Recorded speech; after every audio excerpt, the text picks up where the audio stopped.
Telangana studio में आपका खैर मकदम है। आइए देखते हैं चंद तफसीलात। वज़ीर आज़म नरेंद्र मोदी ने मुल्क की आवाम का वक्त ज़ाया किया, सदर मजलिस का बयान।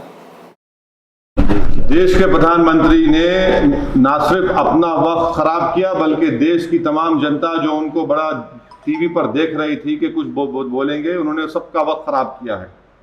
देश के प्रधानमंत्री ने आज अपनी वैक्सीनेशन पॉलिसी में यू टर्न लेना पड़ा। इसलिए लेना पड़ा क्योंकि सुप्रीम कोर्ट ने उन पर यह ऑब्जर्वेशन किया कि मोदी सरकार की वैक्सीनेशन पॉलिसी आर्बिट्री है, डिस्क्रिमिनेटरी है।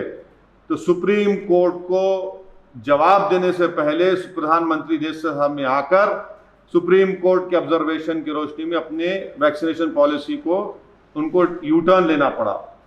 सबसे अहम बात हम प्रधानमंत्री जो देश को नहीं बता पाए कि देश में वैक्सीन का शॉर्टेज क्यों है।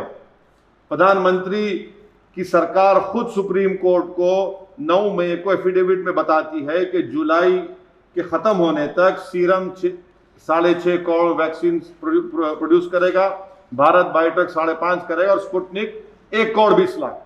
तो इन तीनों को मिला लीजिए वो 13 करोड़ 20 लाख के करीब होंगे।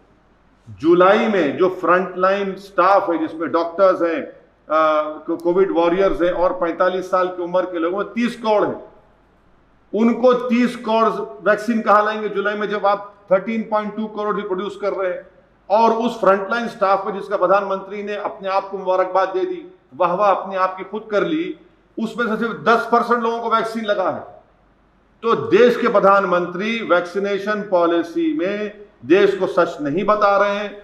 सुप्रीम कोर्ट के ऑब्जर्वेशन के बाद उनको हालत मजबूरी में आकर ये डिसीजन लेना पड़ा। और प्रधानमंत्री हमको ये क्यों नहीं बता रहे कि 25% प्राइवेट हॉस्पिटल्स को क्यों रोक रहे हैं आप? प्रधानमंत्री इस वीआईपी कल्चर के आदी हो चुके हैं क्या? एक गरीब को लाइन में खड़ा रहना पड़ेगा और जो दौलतमंद जो प्राइवेट हॉस्पिटल जाकर ले लेगा 1400 रुपए 1500 रुपए देकर। तो ये सवालात हैं जिसका जवाब देश उम्मीद कर रहा था कि प्रधानमंत्री देंगे। प्रधानमंत्री ने इसका कोई जवाब नहीं दिया और वक्त खराब किया सबका।